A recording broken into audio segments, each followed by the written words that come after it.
అంటే ఎందుకు భారతదేశం చాలా బలమైనది? భారతదేశం మన సెక్యులరిజం చెప్పుకోకర్లా, సెక్యులర్ అనే పదం మనం యాడ్ చేయక్కర్లా.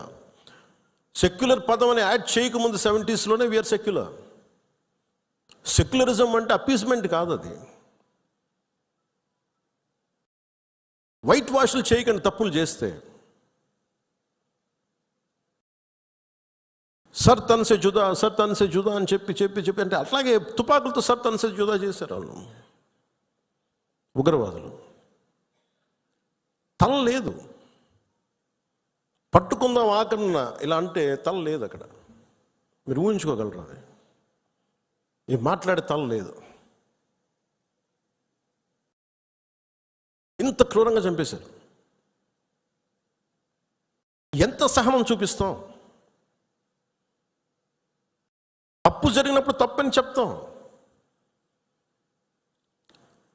పాకిస్తాన్కి మనకి ఏంటి తేడా? జిన్నా విడిపోయినప్పుడు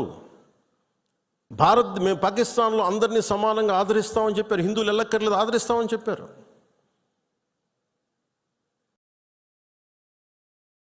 రెండు కోట్ల పైన ఉండే, చాలా కోట్ల ఎక్కువ, అంత జనాభా ఉండే చోట ఈరోజు జస్ట్ పట్టుమని కొన్ని లక్షల్లో ఉంటారు పాకిస్తాన్లో హిందువులు, అంతే.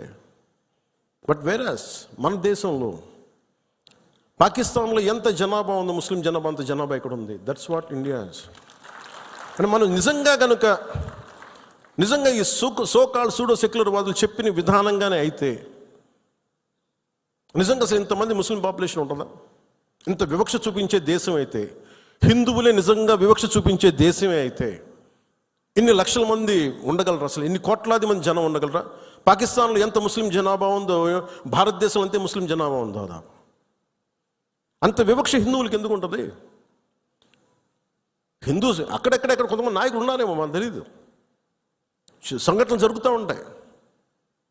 మొన్నటికి మొన్న బంగ్లాదేశ్లో హిందువుల మీద దాడులు జరుగుతూ ఉన్నారు, విగ్రహాలు కాల్చేస్తూ ఉన్నారు, దుర్గాదేవి ఆలయాలు కాల్చేస్తూ ఉన్నారు.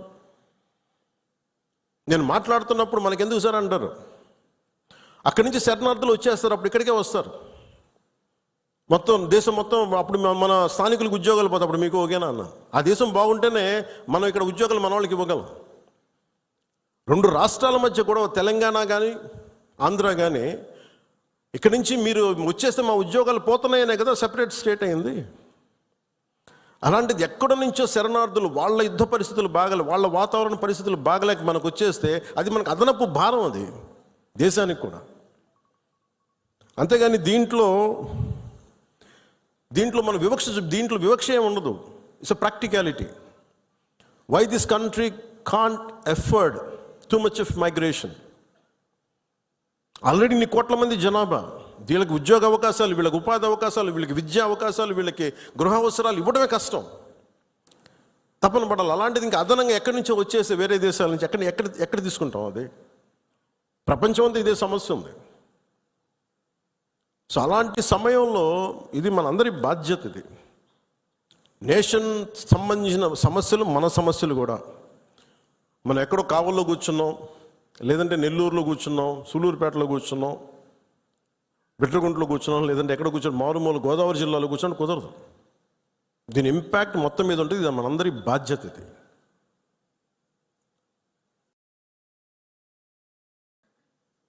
ఈ రోజున మనకి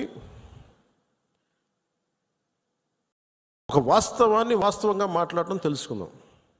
నేను చాలాసార్లు ముస్లిం సమాజానికి కూడా చాలాసార్లు చెప్పాను. నేను